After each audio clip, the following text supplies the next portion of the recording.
गेल्या अनेक वर्षापासून आपल्याला माहिती आहे की महाराष्ट्रामध्ये गुटखाबंदी केलेली आहे. आपल्या FSSAI ॲक्टच्या सेक्शन 30 अंतर्गत प्रतिबंधित जे फूड आयटम्स आहेत त्याच्यामध्ये गुटखा आणि तत्सम आयटम जे आपले आहेत त्याच्यावरती गुटखाबंदी केलेली आहे. त्याच्यावरती आपण अनेक वेळा कारवाई करतो, रेड्स करतो, फाईन करतो, FIR करतो. त्याच्यामधल्या प्रोव्हिजननुसार जेल पण होते, प्रॉसिक्युशन पण चालू आहेत. परंतु प्रोहिबिटेड आयटम असतानाही, फूड आयटम असतानाही महाराष्ट्रातल्या ऑलमोस्ट सगळ्या ठिकाणी हा गुटखा विकला जातो आणि कंझ्युम केला जातो. ही रियालिटी आपण बघतोय. मग याच्यावरती पर्याय काय? एन्फोर्समेंट तर चालू आहे, ते आपण आता जास्त स्ट्रिक्ट करत आहोत, तर ते चालूच राहील. परंतु याच्यावरती काही डेटरन्स असा क्रिएट करता येईल का की ज्याच्या माध्यमातून, कारण प्रोड्युसर तर इथं नाही आहेत प्रोहिबिटेड असल्यामुळं, ते बाहेरून आपण जे याच्यामध्ये इन्व्हॉल्व असणारे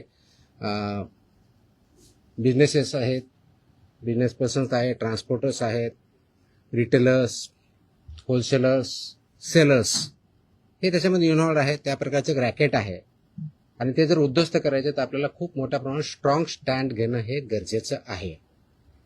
ह्या निष्कर्षापर्यंत शासन पोहोचलेलं आहे आणि म्हणून मध्ये बऱ्याच वेळेस याच्यावरती डिस्कशन पण झालं की काय केलं पाहिजे. आणि मी इथं जॉईन झाल्यानंतरही याच्यावरती आम्ही विचार केला काय करता येईल, कारण याच्यामध्ये this is a danger to public health आणि म्हणूनच तो आयटम प्रोहिबिट केलेला आहे. जर पब्लिक हेल्थला जर डेंजर असेल आणि तो आयटम प्रोहिबिट केलेला असेल तरीही त्याचा व्यापार होत असेल, तिथं ट्रान्सपोर्ट होत असेल, होलसेलर विकत असतील, सेलर विकत असतील आणि तो अवेलेबल होत असेल, तर त्याच्यावरती स्ट्रिंजेस्ट पॉसिबल ॲक्शन घेणं गरजेचं आहे. ह्या निष्कर्षापर्यंत पोहोचल्यामुळं आज दिनांक 12 जून रोजी मी मोका लावण्याचे आदेश पारित केलेले आहेत. So we have issued the order saying that MCOCA provisions will be, MCOCA कायदा, मकोका ज्याला आपण म्हणतो, Maharashtra control of organise crimes act 1999 हा आम्ही इन्व्होक केलेला आहे. ही माझी तिची ऑर्डर आहे इश्यू केलेली. आणि ह्या ऑर्डरच्या अनुषंगाने हा फक्त फूड सेफ्टी ॲक्ट 2006 चे कलम 3, 26, 27, 30, 38, 41, 42, 59, 63, 64 आणि 89 बरोबरच Maharashtra control of organise crimes act 99चा sections 21D, 21E, 21F, 3, 4, 18, 21 and 23 read with code of criminal procedure 1973 किंवा भारतीय नागरिक संहिता सुरक्षा संहिता 2023 याच्या अनुषंगाने ही ऑर्डर मी आज पास केलेली आहे. एक मिनिट मला बोलू तर द्या, माझं पूर्ण होऊ द्या. पूर्ण झाल्यानंतर विचारा ना प्रश्न. सो ही कारवाई करताना हे प्रोव्हिजन्स आहेत. त्याच्यामध्ये ऑथॉरिटी कोणती आहे, त्याचं रॅशनेल काय आहे, कोणत्या क्राईम्सला, कोणत्या ऑर्गनाइज क्राईम मधल्या जी 21D ची डेफिनेशन सांगितलं त्याच्या क्राईममध्ये हा क्राईम कसा बसतो, त्याच्या ऑथॉरिटी कोण कोण आहेत, ह्या सर्व आपण डिफाईन केलेल्या आहेत. आणि याच्या अनुषंगाने अल्टिमेटली आपण काही ऑर्डर्स, डिरेक्शन्स या माध्यमातून दिलेल्या आहेत. त्याच्यामध्ये ज्या ज्या ठिकाणी हे मोर दॅन वन्स एखाद्या ह्याच्यामध्ये ट्रेड करणारा व्यक्ती, संस्था, आस्थापना असेल त्यांच्याविरुद्ध कंपल्सरी मोका इन्व्होक करायची ही ऑर्डर आहे. त्याचबरोबर सेक्शन 23 ऑफ मकोका ची जी प्रोसेस दिलेली आहे ती प्रोसिजर कंपल्सरी पाळायची, हे पण आपण याच्यामध्ये आदेश दिलेले आहेत. त्यानंतर persons and entities against whom MOCOCA shall be invoked are manufacturers and producers of prohibited food products, number 1. Number 2, financiers funding their manufacture, procurement or distribution. Number 3, interstate and intrastate suppliers and commission agents. Number 4, transporters and vehicle operators, including agents who book or arrange transport. Number 5, godown operators, warehouse owners and store managers who knowingly store such products. 6, wholesale dealers and distributors. Seventh, sub-dealers and semi-wholesaler agents. Eighth, retail sellers forming part of an identified organized network. And 9, any other person who knowingly facilitates, abets, conceals or assists any of the above. त्या इतक्या जणांविरुद्ध मोकोका वापरायचे ह्याच्यामध्ये आदेश आपण केलेले आहेत. त्याचबरोबर प्रिझम्पशन ऑफ एलिजिबिलिटी जी आहे ते फक्त याच्यावरती नाही तर प्रिझम्पशन ऑफ एलिजिबिलिटी हे आपण ज्यावेळेस म्हणतो की any one or more of the following is present, ते स्ट्रॉंग प्रिझम्पशन फेवर करणारं मोकोकाला हे प्रोव्हिजन वापरायचं. आणि no officer shall refrain without recording specific return reasons approved by joint commissioner. रिजनचं जे असेल त्याच्यामध्ये की interstate supply chain or manufacture nexus हे आपल्याला वरती न्यायचं प्रिझम्पशन ऑफ एलिजिबिलिटीसाठी वापरायचं. Clandestine godowns, fake labels, dummy firms or forged invoices याच्यासाठी सुद्धा हा वापरायचा आहे. Simultaneous seizures across multiple districts pointing to a common syndicate त्याच्यासाठी सुद्धा वापरायचं आहे. Corruption of enforcement officials or intimidation of informants of witnesses यासाठी आपण वापरणार आहोत. Seizure value exceeding ₹10 lakhs in a single action or ₹25 lakhs cumulatively from the same account or network. आणि financial flows indicating systematic profiteering including हवाला और बेनामी channels याच्या सुद्धा आपण ते एस्केलेट करण्यासाठी हे सुद्धा प्रोव्हिजन त्याच्यामध्ये आपण वापरणार आहोत. याची ओरिजिनल ड्युटी आहे ते आपण फूड सेफ्टी ऑफिसरवरती देणार आहोत. डेजिग्नेटेड ऑफिसरच्या ड्युटी आपण याच्यात ज्याला असिस्टंट म्हणून त्यांना डिफाईन केलेल्या आहेत. जॉईंट कमिशनरच्या केलेल्या आहेत.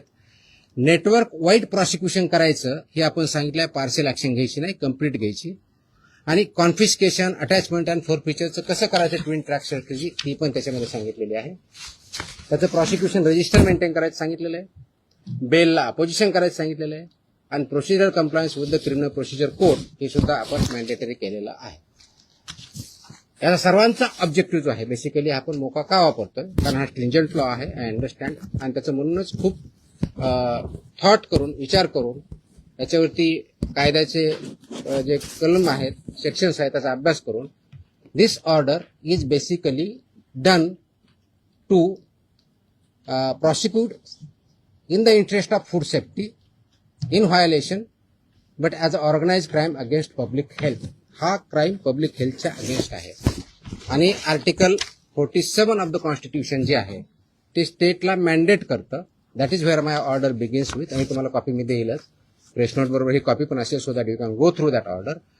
It says the Article 47 of the Constitution of India cast upon a state primary duty to improve public health and in particular to bring about prohibition of consumption of substances injurious to health. हे already आपण prohibit केलेलं आहे. त्याचं implementation व्हावं, public health improve व्हावं आणि public health जी endanger होते ते कंट्रोल करता यावं या दृष्टिकोनातून मकोका कायद्याचे प्रोव्हिजन हे प्रोहिबिटेड आयटम जे 32 म्हणजे फसाई ऍक्टच्या सेक्शन 32 अंतर्गत जे आपण प्रोहिबिट केलेले आयटम आहेत त्यांच्यावरती आजपासून म्हणजे अगोदरच लागू करू शकलो असतं पण आज आपण ती ऑर्डर काढलेली आहे and it will B implemented completely across the state of Maharashtra. Sir, जो कायदा केंद्राचा जो फॉरवर्ड शोधली जाते दुकानामध्ये पान मसाल्याची पुड्या आणि सुकी पुडी जे आहे ते मिक्स केल्यानंतर गुटख्यासारखा पदार्थ तयार होतो. अशा पद्धतीने चालकीला कसं रोखलं जाणार कारण तो स्पेसिफिकली गुटखा या टायटल खाली विकला जातो. त्याच्यामध्ये मिसलिडिंग ऍडव्हर्टाइजमेंट ऍक्ट आहे. तुम्हाला काही दिवसापूर्वी कारवाई केलेली बघितली. फसाईमध्ये सुद्धा मिसलीड करणं, लेबलमध्ये चुकीची माहिती देणं, इन्ग्रेडियंट चुकीचे असताना वेगळा क्लेम करणं हा सुद्धा गुन्हा आहे. त्यानुसार आपण कारवाई करतो त्याच्यावरती. दिस इज मिसलिडिंग. तर मिसलिडिंगला कायदा आहे. दुसरं मिश्रण जे असतं जे पान मसाला त्याला सुद्धा याच्या अंडर घेतलं जातं ते तंबाखू. मी तेच सांगतोय की आपल्याला कोणताही एखादी ज्यावेळेस प्रॉडक्ट असतो त्याच्यावरती लेबल कोणतं असावं, ते कोणत्या स्टँडर्डचं असावं, त्याच्यामध्ये कोणते कोणते इन्ग्रेडियंट असावे, त्याची काय व्हॅल्यू आहेत वेगवेगळ्या त्या मॅन्डेट दिले. त्याचे रेग्युलेशन्स आहेत. फसाईमध्ये रेग्युलेशन्स दिलेले आहेत, व्हेरी क्लिअरली दिलेले आहेत. त्याचबरोबर ऍडव्हर्टायझिंग आणि मार्केटिंगचे सुद्धा रेग्युलेशन्स क्लिअरली आहेत. त्याचं व्हायोलेशन जिथं जिथं होतं त्या प्रोव्हिजनचा वापर आम्ही तिथं करणार आहोत. सर, याची जेव्हा कारवाई केली जाते तेव्हा लोकल पोलिसांची भूमिका खूप महत्वाची असते. स्पेशली बीट मार्शल आणि यांचा जो व्हिजिलन्स असतो तो अनेक वेळा नेक्सस तिकडे दिसून येतो अनेक पानटपऱ्यांवरती. ते कसं ब्रेक केलं जाणार का आपल्याकडनं कडक कारवाईची तरतूद सगळ्यांकडून. त्याच्यामुळे तुम्ही जर आता मी वाचलं व्यवस्थित ऐकलं असतं तर त्याच्यामुळे तुमच्याकडनं प्रतिक्रिया त्याच्यावरती अपेक्षित पोलीस आणि नेक्सस या ठिकाणी it's not about police or FDA किंवा food safety officers. It is the holistic. याच्यामध्ये कंझ्युम करणारा आहे तेवढा जबाबदार आहे, विकणारा आहे तेवढा जबाबदार आहे, इन्फोर्स न करणारा आहे तेवढा जबाबदार आहे. जो कोणी जबाबदार असेल आपण त्याच्यावरती कारवाई करणार आहोत आणि स्ट्रिक्ट करतोय. तुम्ही गेल्या काही दिवसामध्ये बघितलं असेल, हा ज्यावेळेस प्रोहिबिट केला त्यावेळेसचा उद्देश हाच होता, ही it's a danger to public health. आणि ते जर टाळायचं असेल, कारण याच्यामधून काय काय आजार होतात हे मी वगैरे सांगण्याची गरज नाही. It's documented, it's in the public domain. ते करण्यासाठी आपल्याला स्ट्रिंजंट ऍक्टचे प्रोव्हिजन आपण आज का इन्व्होक करतोय? कारण जेवढ्या इफेक्टिव्हली आपल्याला करायचं होतं तेवढं होऊ शकलं ना. हा डेटाच्या आधारे तुम्हाला मी डेटा सांगतो, म्हणजे जस्ट फॉर इन्फॉर्मेशन आपल्याला हा एक असेल की आतापर्यंत गेल्या 10 वर्षात ऑलमोस्ट आपण FIR किती केलेले आहेत महाराष्ट्रामध्ये. 32चा FSSAचा जो सेक्शन प्रोहिबिट केलेला आहे त्यावरती जे मॅन्युफॅक्चरर्स आहेत त्यांच्या विरुद्ध 260 मॅन्युफॅक्चरर्स FIR आहेत आपले. जे पुरवठादार आहेत सप्लायर्स ते 248 आहेत आणि पर्सन्स जे आहेत ते असे 190, असे 703 कोणते हे सॉरी ट्रान्सपोर्टर म्हणजे उत्पादक 260, सप्लायर्स 248 आणि ट्रान्सपोर्टर्स 190 असे 703 FIR आहेत. सो FIR काय कमी केलेत अशातला भाग नाही. त्यांचं प्रॉसिक्युशन त्यांची पुढची प्रोसेस आपण करतोय. पण आपल्याला अजूनही त्याच्यामध्ये कम्प्लीट याच्यामधून खरोखरच हद्दपात करण्याच्या दृष्टीने कारण याच्यातून झाला नाही तर पुढची स्टेप आपण घेतोय आणि ती आज आपण घेतलेली आहे. Yes please. पदभार स्वीकारला एक मिनिट. गुटखा हा 2 नंबर धंदा आहे आणि याच्यामध्ये खूप मोठं अर्थकारण आहे आणि त्याच्यामध्ये पोलीस प्रशासन सुद्धा मोठ्या प्रमाणात खास करून बॉर्डरवरचे जे जिल्हे आहेत किंवा बॉर्डरवरचे जे पोलीस स्टेशन आहेत तर तिथून मोठ्या प्रमाणात गुटखा सप्लाय होतो. आता मी ज्या भागात महाराष्ट्र जिल्ह्यामधील पोलीस स्टेशनच्या मोठ्या प्रमाणात पोलीस प्रशासन काय काढत पकडतं काय काढत सोडतं असं पण आपण मी जे सांगितलंय की दोज हु आर रिस्पॉन्सिबल त्यांच्यावरती आपण कारवाई करणार कुणी असू द्या. म्हणजे माझे अधिकारी होऊ शकतात, इन्व्हॉल्व जर असतील तर दुसरे कुणी असू शकतात. त्याच्यामध्ये एड्स अबेट हे शब्दप्रयोग आपण जे केलेले आहेत त्याच्यामध्ये त्यांचं इन्व्हॉल्वमेंट जर सिद्ध झालं तर आपण त्यांच्यावरती करा. नाही FIR आतापर्यंत झालेले आहे पण ते प्रूव्ह करण्यासाठी you are not getting my point. ते प्रूव्ह करण्यासाठी लेट मी आन्सर दॅट. ते प्रूव्ह करण्यासाठी आपल्याला ते डॉक्युमेंटरी एव्हिडन्स लागतील, आपल्याला एव्हिडन्सेस लागतील. असे आपल्याकडे सापडले तर डेफिनेटली आपण कारवाई करू. याच्यामध्ये आमचे काही अधिकारी इन्व्हॉल्व आहेत असं खूप अलिगेशन होतात, कंप्लेन येतात, आम्ही त्या व्हेरीफाय करतो. पुढच्या काही दिवसामध्ये असे काही अधिकाऱ्यांचं इन्व्हॉल्वमेंट आहे किंवा नाही याच्याबद्दलचे इन्व्हेस्टिगेशन आमच्याकडे सध्या चालू आहेत. त्याच्यातून जे रिझल्ट येतील ते आपल्यापर्यंत येतीलच. तर आपण पदभार स्वीकारल्यापासून अनेक कारवाई केलेल्या आहेत. आतापर्यंत जेवढ्या कारवाई झाल्या साधारणपणे किती कारवाई झाल्या, किती तो डेटा मी प्रेसमध्ये दिलेला आहे ना. नवीन नाही मी डेटा मी प्रेसमध्ये दिलेला आहे. टीव्हीला त्या बाईट स्वरूपात नाही मग टोटल आता काही कारवाई केल्या तर खूप केल्यात. दररोज मी प्रेस देतोय. झालेली अटक आणि ते किती आहे गुन्हे दाखल झाले. देतो. Yes please. प्रोहिबिटेडची एका वेळेस एक minute I answer every question. Let me I come to me. हा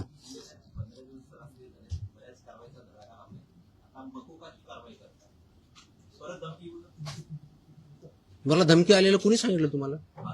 नाही सॉरी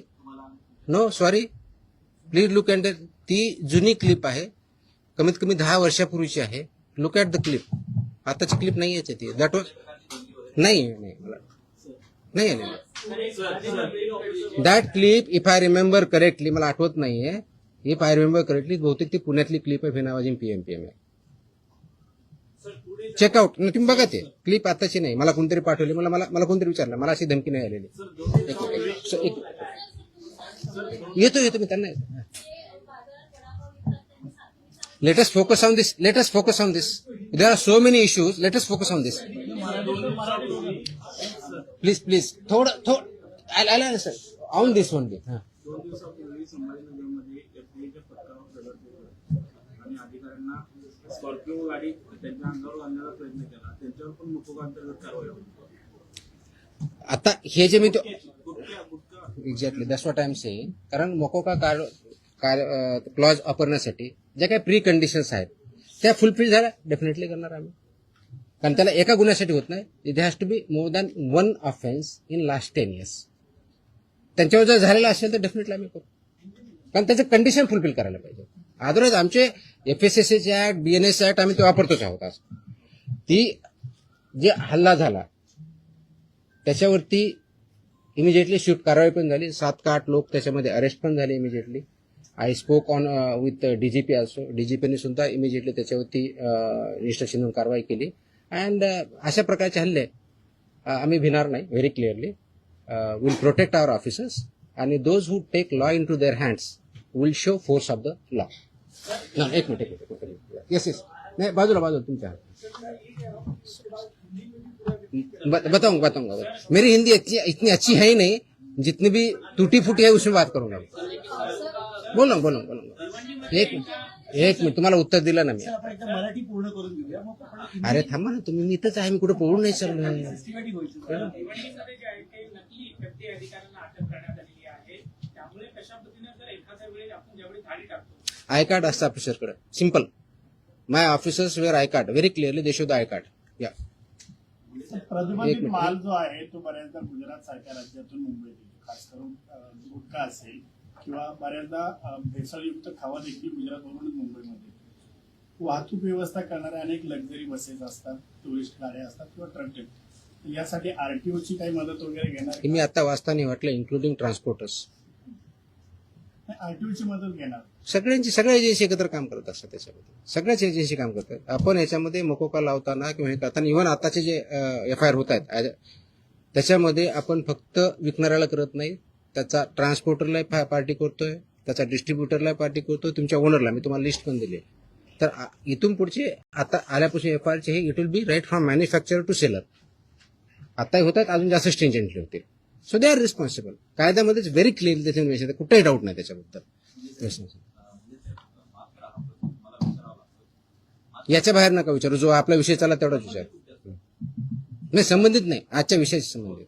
तुकाराम मुंडे साहेब या ज्या विभागाचा पदभार ग्रहण करतात तो विभाग नेहमी चर्चेत येतो, असं का होतं? त्याचं उत्तर तुम्ही द्या, मी कसं देणार आहे? आय मीन तो काय होतो तर you are better. No, I cannot answer this. Simple. कारण काय येतो, लोक चर्चा का करतात, तुम्ही जास्त का पब्लिश करतात, का कुणी काय करतं, ह्याचं उत्तर मी नाही देऊ शकत. You have to analyse. त्याचं उत्तर मी कसं देऊ शकणार? सोशल मीडियावरती तुम्ही इथे आल्यानंतर प्रचंड लोकांचा पाठिंबा we are diverting. Let us not divert. No. So publish related direct आहे. हे जे विषय त्याच्यावरती आपण बोलू, बाकीचे विषय नाही. हा नाही, याच्या अगोदर फक्त हा डेटा प्रोहिबिटेड ना, प्रतिबंध. आता तुम्ही जो विचारला होता प्रश्न की मी 25 मे ते 11 जून या काळामध्ये प्रोहिबिटेडच्या बाबतीत म्हणजे प्रतिबंधित आयटमच्या बाबतीतला सांगतोय, बाकीच्या नाही सांगत आहे, कारण हा प्रोहिबिटेडचा विषय आहे. म्हणून तपासणी केलेल्या आस्थापना म्हणजे प्रोहिबिटेडच्या बाबतीत त्या 354 आहे, 354. बाकीचे असेल ना आपल्याकडे पुढची केलेली ती पण असेल ना, तो पण मागवा ना. आणि ड्रगचे असेल तर ड्रगचं पण मागवा. त्याच्यामध्ये नाही सॉरी, प्रतिबंधित पदार्थ आढळलेल्या आस्थापनाची संख्या 344 सापडली आपल्याला. तपासणी 354 केली, 344 मध्ये फाइंड आउट झालं. जप्त साठ्याची किंमत ह्या 344 मध्ये एक किती रुपये, 3,27,24,629 rupees. 3,27,24,629 rupees. FIRs 235. Arrested people 350. Seal establishment of this 344 are 274. Seized vehicles are 26 and the price of that vehicle is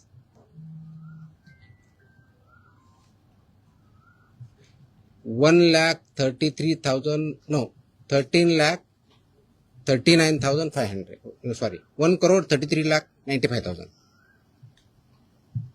So this is about 25 मे ते 11 जून प्रोहिबिटेड आयटमच्या बाबतीत जी मोकोका आपण लावला त्याच्या बाबतीतची माहिती आहे. 26. त्याची कॉपी पाहिजे, कॉपी द्या सर्वांना. Okay. So I am giving you the press note detail in Marathi and I am attaching the order also, so you are aware of this. Order is in English. ते आम्ही मराठीमध्ये आम्ही पाठवतो आमच्या ऑफिसला. पण बिग इंडस्ट्री ऑर्डर आहे. जवळजवळ किती पानाची आहे? 8 पानाची ऑर्डर आहे. कारण याच्यामध्ये रॅशनल डिस्ट्रीब्यूट सगळं आहे. She will get this one. Press note plus this one. हिंदीमध्ये माझी हिंदी चांगली नहीं होती तेवढी यार, मैं इतना बुरा लगूंगा उसमें, मैं इंग्लिश में बोल सकता हूँ. ओनर्सची आणि मॅन्युफॅक्चर म्हणजे मिल्क अँड मिल्क प्रॉडक्ट्स याच्यामध्ये आज मीटिंग मी सगळ्यांची बोलवली होती. उद्देश हा होता की डेअरी सेक्टरमध्ये जे फसाईचे रेग्युलेशन्स आहेत, स्टँडर्ड्स आहेत, म्हणजे सगळ्या सेक्टरमध्ये आहेत, त्याच्यामध्ये डेअरीचे पर्टिक्युलरली बोलवली होती, कारण तो खूप मोठा इश्यू आहे, अनेक वर्षापासून आहे. अत्यंत चांगले लोक काम करणारे त्याच्यात आहेत आणि काही त्याच्यामध्ये चुकीचं काम करणारे पण आहेत. आणि म्हणून FDA म्हणून आम्ही काय कारवाई करणार as a regulator. FDA is a regulator आणि मी फूडच्या बाबतीत म्हणलं फूड कमिशनर स्टेट म्हणून आम्ही रेग्युलेट करतो जे फसाईचे नॉर्म्स आहेत. कारण फसाई ऍक्ट हा 2006ला आला, त्याचे रूल्स 2011ला झाले आणि 2011 पासून आतापर्यंत वेगवेगळे रेग्युलेशन किंवा स्टँडर्ड्स फसाईने डिक्लेअर केलेले आहेत. ते मॅन्डेटरी आहे सर्वांवरती. जे जे फूड बिझनेसेसमध्ये आहे, ज्याला आपण FBO म्हणतो, फूड बिझनेस ऑपरेटर, ते रजिस्टर्ड असणं हा भाग वेगळा आहे.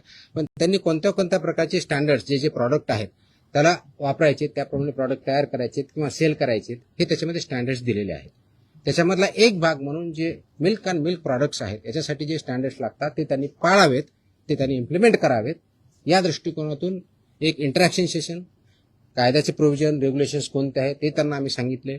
त्यांचे जे काही इश्यू होते ते आम्ही समजून घेतले आणि यातून पुढे खूप स्ट्रिक्टली याच्यावरती इन्फोर्समेंट होईल. राईट फ्रॉम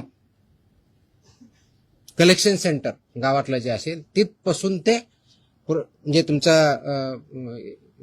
MBO असेल, म्हणजे तुमचं जे चिलिंग सेंटर असेल, कलेक्शन सेंटर्स असेल, चिलिंग सेंटरपासून तुमच्या डेअरीपर्यंत जात असेल, मग तुमचा दूध प्रॉडक्ट बनवणार किंवा पनीर बनवणार तिथपर्यंत जात असेल, ते प्रॉडक्ट बनवून ते कंझ्युमरपर्यंत जात असतील, ही सगळी चेनमध्ये जे जे त्याच्यामध्ये इन्व्हॉल्व आहेत त्यांनी हे सगळे स्टँडर्ड्स पाळले पाहिजेत, इम्प्लिमेंट केले पाहिजेत आणि त्याच्यामुळे चुकीचं काही होणार नाही हे त्यांना समजून सांगण्यासाठी, कायद्याचे प्रोव्हिजन समजून सांगण्यासाठी आम्ही मीटिंग बोलवली होती, इंटरॅक्शन केली. मी एक प्रेझेंटेशन पण केलं की कायदा काय सांगतो, नाही केलं तर त्याचे काय प्रोव्हिजन होतात.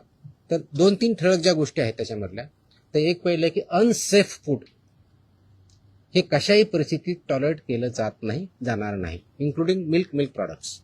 अनसेफ फूडची डेफिनेशन कायद्यात दिलेली आहे, त्याच्यामुळे मी इथे बोलत नाही, त्या तुम्ही वाचू शकता, त्याच्यात क्लिअरली आहे. दुसरं अडल्चरेटेड फूड, तिसरं मिसब्रँडेड, चौथं सबस्टँडर्ड आणि अजून काय एवढंच नाही. सो अशा प्रकारच्या कॅटेगरी आहेत आणि या प्रत्येक कॅटेगरीला काय पनिशमेंट आहे हे कायद्यामध्ये दिलेलं आहे. तर ते व्हायलेट तुम्ही करू नये. त्याचे जे वेगवेगळे रेग्युलेशन, पहिला रेग्युलेशन फॉर रजिस्ट्रेशन कंपल्सरी आहे, ते बऱ्यापैकी इम्प्लिमेंट आहे आजच्या डेटला, रजिस्ट्रेशन आणि लायसन्सिंग, पण ते तेवढ्यापर्यंत चालत नाही.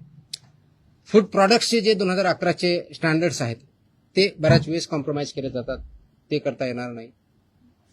मार्केटिंगच्या किंवा ॲडव्हर्टाइजिंगच्या बाबतीत चुकीचं दिलं जातं, ते करता चालणार नाही. त्याचबरोबर काय म्हणतो त्याला, प्रिंटिंग, काय म्हणतो त्याला, प्रिंट करतो ते लेबलिंग जे आहे ते व्यवस्थित होत नाही किंवा चुकीच्या पद्धतीने होतं किंवा मिसलिडिंग होतं, ते चालणार नाही. पॅकेजिंग, त्याचे स्टँडर्ड्स ठरवले आहेत, ते पॅकेजिंग त्याच पद्धतीनं पाहिजे, ते चालणार नाही.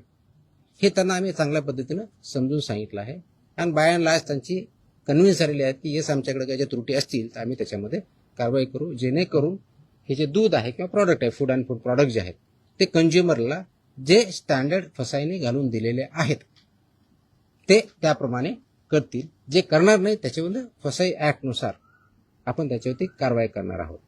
आता हे standard over a period of time आहे, 2011 पासून आतापर्यंत जवळजवळ टोटल 28 प्रकारचे रेग्युलेशन किंवा स्टँडर्ड आहेत. त्याच्यातले 6 हे ऑथॉरिटीचे आहेत, पण 22 आहेत वेगळ्या प्रॉडक्टच्या बाबतीतले आहेत सगळे. त्याच्यातले बऱ्याचशा अंशी 6 ते 10च्या दरम्यान हे फूड अँड फूड प्रॉडक्ट्स लागतात. प्रत्येकाला मोर दॅन 1 लागतात. रजिस्ट्रेशन कंपल्सरी आहे, पण ते फूड कॅटेगरी जी असेल त्यांना ते लागतात. ते स्टँडर्ड्स आम्ही जास्त इम्प्लिमेंट करू, सॅम्पलही आम्ही वाढवू आणि त्याचबरोबर आम्ही हे सांगितलं की कंप्लायन्स करणं ही तुमची जबाबदारी आहे आणि इन्फोर्स करणं ही आमची जबाबदारी ॲज अ रेग्युलेटर म्हणून. ती इन्फोर्समेंट आमचं स्ट्रिंजंट होईल. त्याच्यामुळं आपण स्वतः आपल्या आधीनिसं ज्यांच्याकडून तुम्ही दूध घेता, जे चिलिंग सेंटर्स आहेत, जे तुमचे प्रॉडक्ट्स आहेत, तुमचे प्लांट्स आहेत, त्या ठिकाणी याचं कोणतंही व्हायोलेशन होणार नाही याची काळजी तुम्ही घ्या.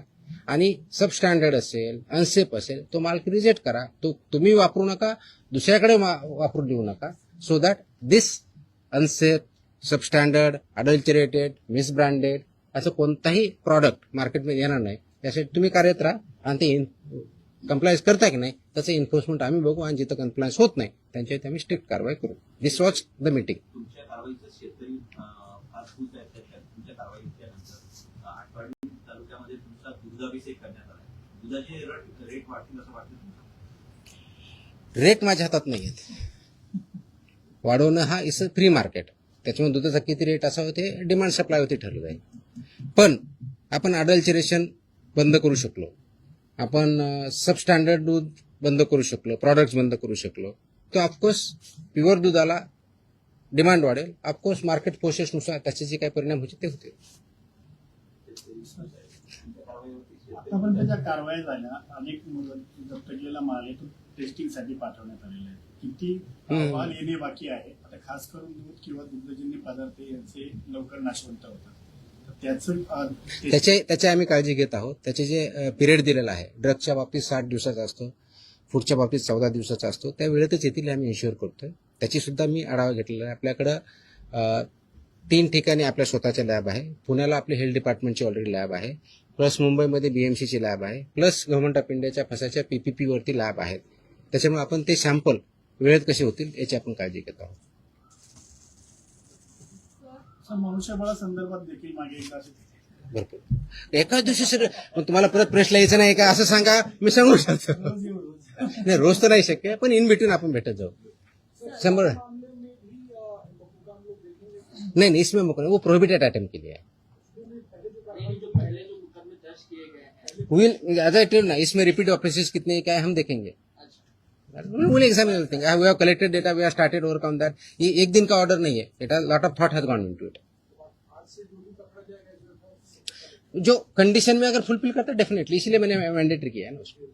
या सरकारी रुग्णालयांना पुण्यातील आणि पिंपरी चिंचवडमधील रुग्णालयांना हिंदुस्तान अँटीबायोटिक्स कंपनीमधून औषध निर्मिती थांबवण्याचा निर्णय आपल्या विभागाने घेतला आणि औषध निर्मितीमध्ये त्रुटी आढळल्याने हॉस्पिटल औषध निर्मिती हॉस्पिटलमध्ये जे इंजेक्शन आणि सलाईन पुरवठा करतात ना हां त्या पुण्यातील आणि